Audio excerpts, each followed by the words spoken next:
Thank you again, everyone, for joining us. What is very early in the morning. I am Frank Chaparro, as I said, the Director of News. And I am very happy to be joined by Rune Christensen, founder of MakerDAO. It's an interesting time to chat, Rune. It's been too long since we last caught up, but there's no doubt 2020 has been an interesting, dynamic year for DeFi across, lending, trading, and of course, in the stablecoin market, where we've seen a more than 100% increase in transactions on Ethereum-based stablecoins. Seen a lot of development in the space. So I want to start at a high level first before we dive into some of the more granular, wonky topics that I'm excited to chat with you about. Yesterday, we had Bitcoin in the news, full stop. Paul Tudor Jones, the famed hedge funder, coming out saying that Bitcoin is a hedge, a real stamp of approval on what is the largest cryptocurrency.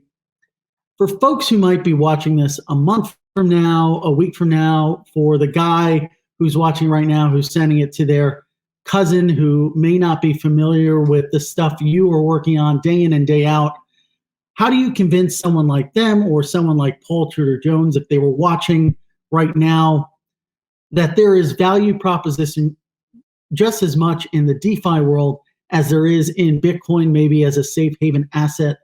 How do you communicate that value proposition? Well, the thing about DeFi is that it's all about building marketplaces, right? Where a lot of different users can interact in different ways. And I think, for instance, if you're a Bitcoin user, one of the really cool new things that was added to Maker specifically is the ability to collateralize Bitcoin and generate DAI with that in order to either access additional purchasing power of your Bitcoin or buy more Bitcoin, just in the same way as people have been doing it with Ethereum on Maker for years at this point. So, right now it's not being used that much. It just launched, but I think that could be an attractive way for a Bitcoiner to kind of dip their toes into DeFi. Of course, right now it's using a system called WBTC, so it's like a custodian model. But there's also going to be added some really cool and very advanced, more decentralized models that, such as the REN protocol and the Keep protocol. And what that means is really, as a Bitcoiner, you would have access to many different ways of collateralizing your Bitcoin and either getting some DAI that you can go and spend or something, or then purchase additional Bitcoin. Mm-hmm. Well, I think when you look at the backdrop of the current macro environment, there is this strong, mouth-watering thirst to find yield wherever you can. And I'm getting some wonky feedback. But obviously, the DeFi world has ample amounts of opportunity when you think about yield and staking and the like. But as we saw during that Black Friday, or rather Black Thursday event, I know you can't necessarily talk about pending litigations, but with that recent class action lawsuit against Maker tied to those events, there are questions about gaps between what folks might understand about these protocols and the risk associated with them and the risks themselves. So looking forward, obviously there are ways in which you guys can address, liquidated vaults more transparently. But what other lessons are there from March 12, 13 that the DeFi world can learn from and then help bridge the gap between new folks who may not be familiar with those types of risks? Yeah, I think the number one lesson, or at least one of the most important lessons from that event, was that it's not enough that the protocol itself is solid, right? Because that's really important, right? That the Maker protocol itself actually worked and the code worked as it should, but the ecosystem surrounding it was basically not mature enough to handle such an extreme event. So I think that in general, we're moving into a new phase in DeFi and smart contract technology where it's not enough. In fact, it does appear that recently there hasn't really been hacks of the type that used to happen in the past, where you would actually have a real hack of the technology. Now it's instead the environment and the external actors that interact with DeFi that themselves need to also be highly secure and redundant and solid. And so that means it's like a different focus that the space has to move towards, which I think is absolutely happening, right? And you know, one of the things that happened following this event was that there were two independent teams set up their own interfaces in order to give better access to the auctions of the system. And like there was this buzz of activity of the ecosystem basically realizing, okay, there's a gap here that the ecosystem was supposed to fill. So now let's really fill it.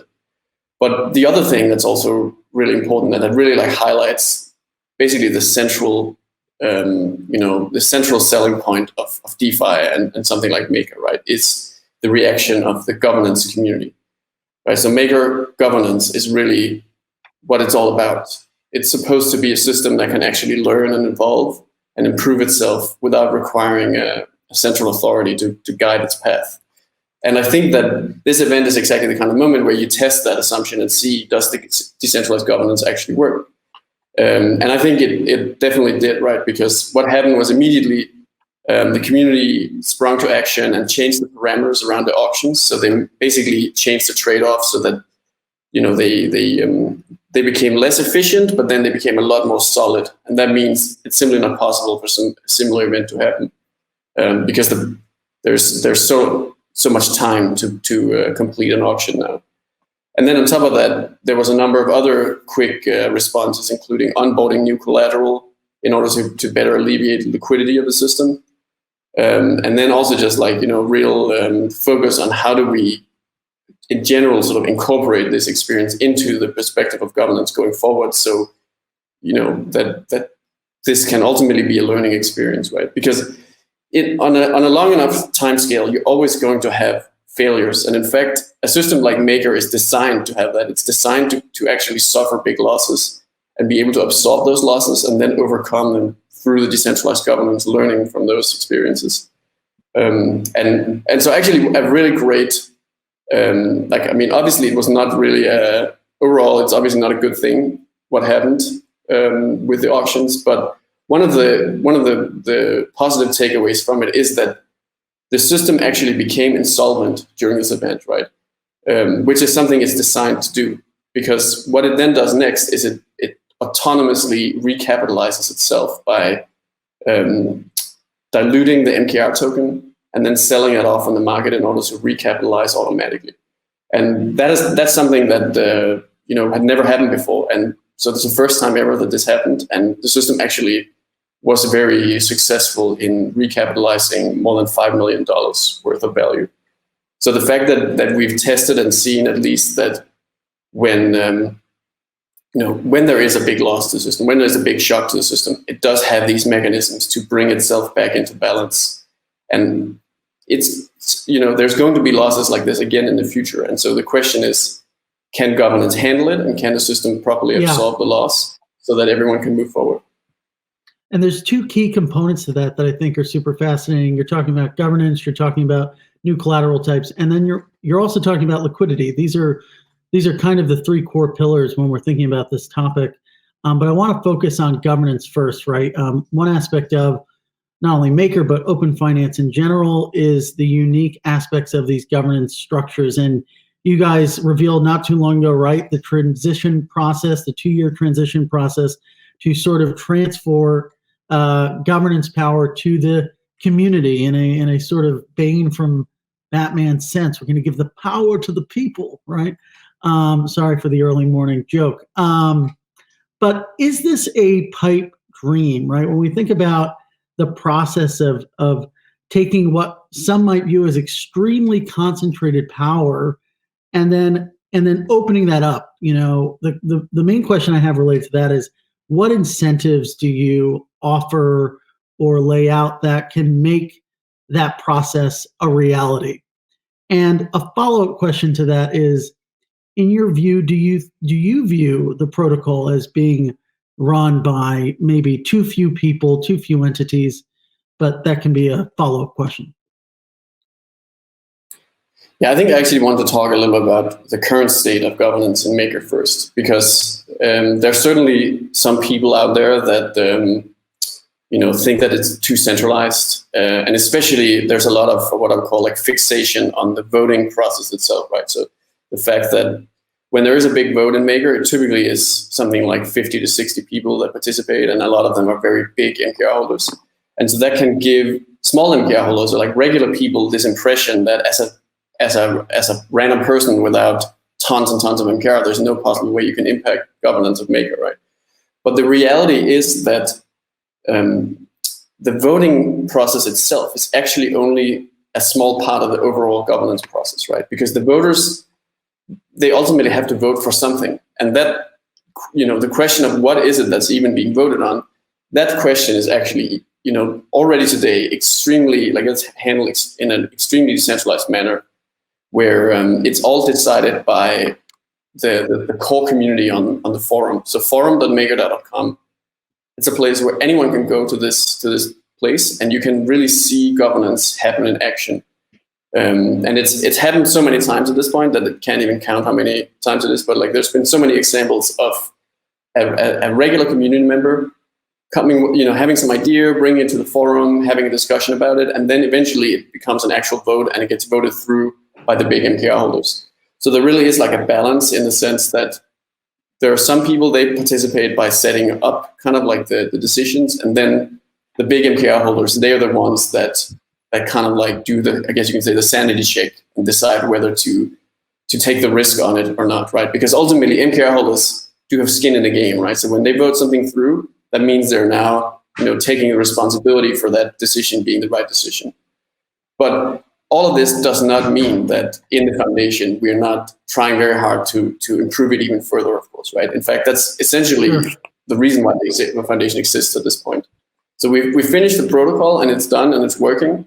And now the question is, how can the foundation itself dissolve completely and really leave the community with all the tools that it needs in order to sustain the system permanently? And so one of the big things that we're looking at is vote delegation. What that means is it'll be possible for small MKR holders to like pool their votes and assign their votes to other voters, like to other community members, so that you don't have to be involved in every single decision. You can just transfer your voting power to someone you trust to be involved in the day-to-day operations, and then in that way you can always participate, even if you don't have the time to watch everything and follow everything. Another thing that's coming is actually it's something that's already been in place for a while, and that's what we call elected paid contributors and domain teams. So this is basically referring to people working directly for the protocol and simply responding to what the community wants, so that the community actually will have this, these resources available to them to implement the decisions that they make through the forum and through voting. And then finally, and this is how the foundation has sort of been rolling out and proposing these new ideas, is that we're putting in place what we call the Maker Improvement Proposal Framework. So basically a like very formalized framework for decision making and voting and ultimately tracking decisions already made, which is similar to something like Bitcoin improvement proposals and Ethereum improvement proposals, but with a more complexity, because it is both focused on technical changes to the system, but also focused on social layer changes to how governance itself operates. And I think with all of these things together, we're setting the community up with a set of tools that will really allow them to take it from there, essentially, and further evolve the system over time. Mm-hmm. What's sort of the first step in that process? What should the market expect to see first? Well, so actually right now is a very exciting time for Maker governance, because the foundation, in conjunction with some core community members, recently proposed the first set of Maker improvement proposals. So we created 13 proposals that together basically, one half of them sets up what we call the core governance framework. So basically the fundamental framework for how governance can be codified. And then the other half is the collateral onboarding framework that then gives a more sort of formalized and rigorous way to make decisions on collateral onboarding. And they were actually ratified at the end of last month. And so this month is actually the beginning of what we call the first monthly governance cycle. So there's like a whole new process to governance in Maker that it's basically, like it's more focused on long-term decisions. So and every week there's kind of like a new focus, and then it starts over every month. So that's something that anyone can join. You can watch on the forum, like forum.maker.com. You can actually see these like different stages play out, and even come with your own opinions, right, and join the discussion. Or there's the governance calls where the community comes together every Thursday and discusses sort of the current events in governance. It's interesting. I just noticed we have only 8 more minutes, so I want to push forward. One question, I kind of had my Twitter followers do some of my homework for me last night, tweeting what I should ask you this morning. And one question that came in was, how does Maker and the team plan to balance the current divide that seems to be gripping the community when it comes to DeFi? You have one side who want to see Maker become a large bank or lending platform, and then those who want to see a purely decentralized entity.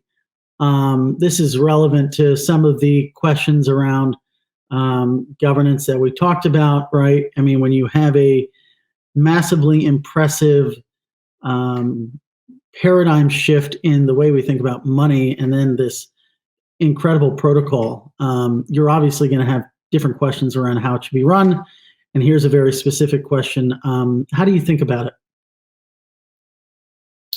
Yeah, I think that, the core priority for everyone is that the protocol itself and the community and the governance and also the DAI stablecoin must be decentralized, right? Because that is the entire value proposition of the system. So decentralization of the core elements of the system are absolutely fundamental. And the concept actually doesn't work if it's not decentralized. So that is kind of like, you could say, the red line, right? That is the must-have that everything else works towards. But the big divide, I would say, right? The big debate is about real-world assets. So the question is, should the protocol only rely on Ethereum, essentially, or should it also rely on other assets that have different exposures? And the main reason why multi-collateral, the sort of the movement and the project as a whole has been towards adding real world assets is basically this is all about scaling. This is all about scaling, right? And if we're going to scale, it's we about might scaling. need to incorporate outside assets. Yeah, it's scaling, I guess you can say that's the number one reason, because that's when it becomes really apparent that if you imagine, the question is, what's your goal? What do you want to see out of DeFi and a stablecoin, right? And for me personally, and I think for many people, it's about financial inclusion, right? It's about creating a set of economic tools that can be made available to everyone, not just the people that are right now, lucky enough to be included in the global financial system, but in the future, it should also be everyone, in the developing world that may not be able to have, may not have an identity card or something that allows them to get a bank account, or just may not have the right connections to get a line of credit for the business. Those things are the ones, those issues, which are incredible, right? There's billions of people who are either completely locked out of the financial system, or at least financially underserved right now. And all of those people can be included with blockchain because of the inherent scalability and the inherent permissionless nature of the technology. But if we're going to include that many people into an open financial system, we have to make that system stable, right? We have to make sure that the money they put into the system doesn't just evaporate. And the only way you can do that is to make sure that there is really significant value there that they can rely on. And that's where the real world assets become necessary at a large scale, right? Because no matter how, obviously Ethereum and the other cryptocurrencies are going to be really huge, but they're not going to be the entire economy, right? There will always be other elements of the economy. And currency has to be, it has to be tied to all aspects of the economy, right? Because you want to make sure that a currency holds strong, not just when one sector of the economy fails, but, it needs to be able to rely on others as well, right? And that's really the core element of diversification, which is the other big reason beyond scalability why real world assets are needed, right? Because you want to balance out the risk of different assets with each other. But so where it comes It's back definitely, I just want to, go ahead.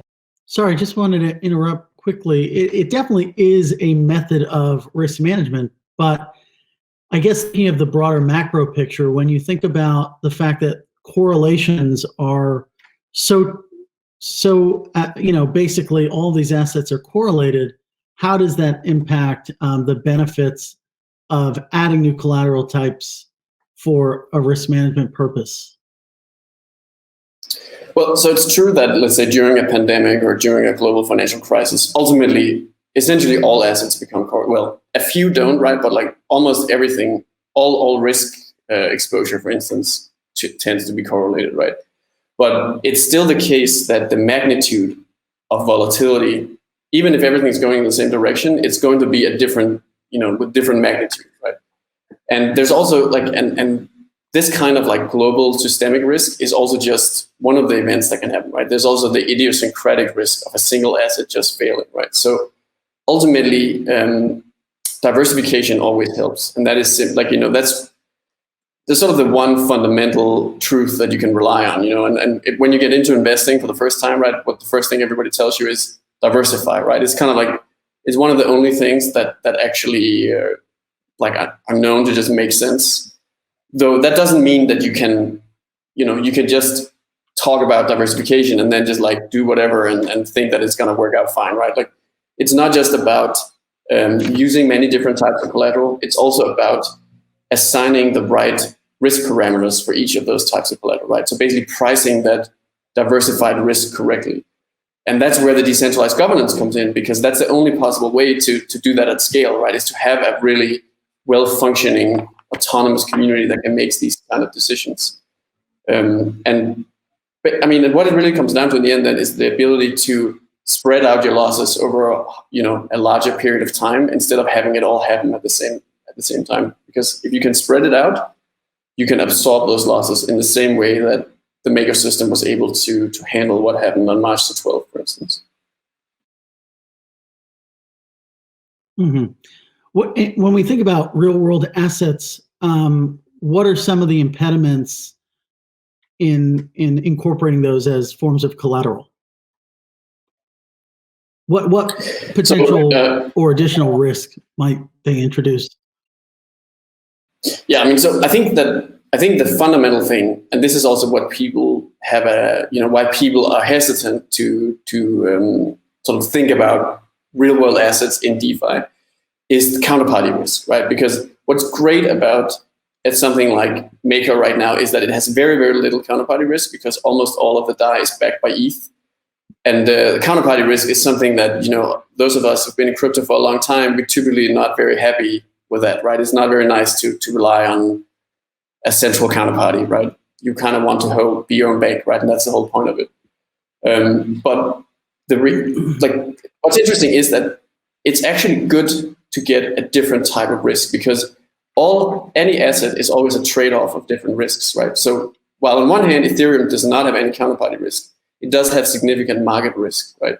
And it does have significant correlation with the other crypto assets. So you actually want to try to mix that in a portfolio alongside other assets that have a different type of exposure, right? So you have some counterparty risk, you have some market risk, and of course, when it comes to counterparty risk, you also want to individually diversify that, right? So it's not like you would want to have a lot of ETH in the portfolio and then then only rely on Coinbase for everything else, right? And trust Coinbase for all the rest of the portfolio. Instead, it should be a lot of ETH that has really nice total lack of counterparty risk, but then has some market exposure.